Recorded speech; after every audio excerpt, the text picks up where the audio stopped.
Hi there. Welcome to this video on a very quick example on transforming the stresses and specifically here finding principal stresses using the circular graphical representation and relationship between these stresses, which we call Mohr circle. So we have given here a stress block, 2D stress block, and we need to find sigma max and the orientation of that maximum normal stress. So we summarize here the stress block into sigma x, sigma y, tau xy. And it's the same example we analyze when we try to figure out the transform stresses at 15 degrees clockwise. But here we're interested into finding the orientation of the maximum normal stress, is what we call the maximum principal stress, and the value of this maximum normal stress.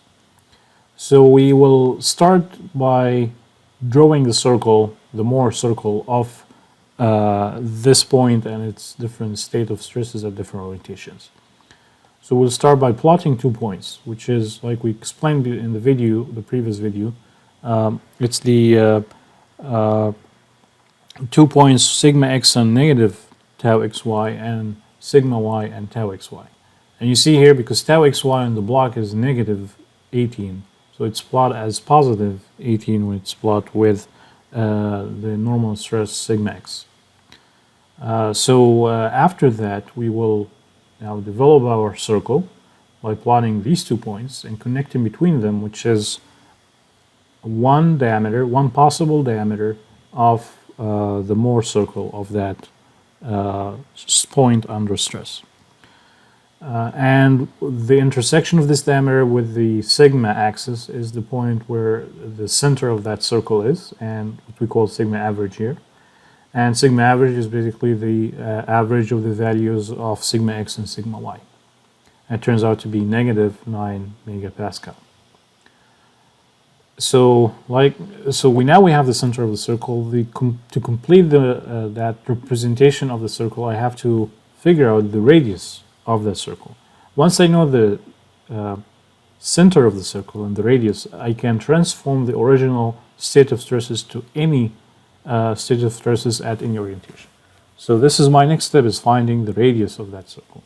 And the radius, like we kind of explained before in the previous video, it's that square root, so it's that right triangle here that's made by the vertical, the height here is the tau value of the stress block that's given to us, and the horizontal distance of that circle is the difference between sigma x and sigma y and half of that, so sigma x minus sigma y over 2. So when you plug in the values here, you will end up with R is equal to 40.25 megapascal.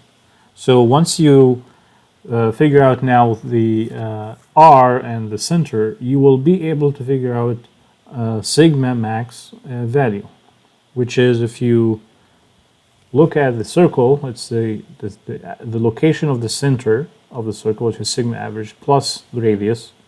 So that will give us here positive 31.25. So we have now half of the answer, the value of the maximum principal stress. Now, where does this happen is we will draw here figure out the angle between our current state of stresses and the maximum, which is 2 theta p. And 2 theta p, using the same right triangle here, will be equal to half of tan inverse of tau xy divided by sigma x minus sigma y over 2. And this formula gives us theta p, but in the circle it's 2 theta p. So if we use the formula based on our interpretation of the circle and that right triangle shown, we will be able to figure out now that theta p is equal to negative 13.24. So the stress block in this case will be rotated counterclockwise. Clockwise, because negative is clockwise, positive is counterclockwise from a rotation perspective. So it will be rotating clockwise, and at that rotated block, one face will experience sigma max, the other face will experience sigma min, which in this case is this point. So this is kind of, we can keep going, but this problem is only asking for maximum principal stress and the angle where it happens. So that is the examples was a quick example for specific two requirements here. But again, you can figure out a lot of things from this circle once you develop it. And in the next lesson, we'll deal more with Mohr circle and transform. We're not only limited by principal stresses, but we'll be able to transform our initial given stresses to any set of stresses at any orientation using Mohr circle. So tune and stay for that lesson. I will see you then. Take care. Hisham is out, and peace.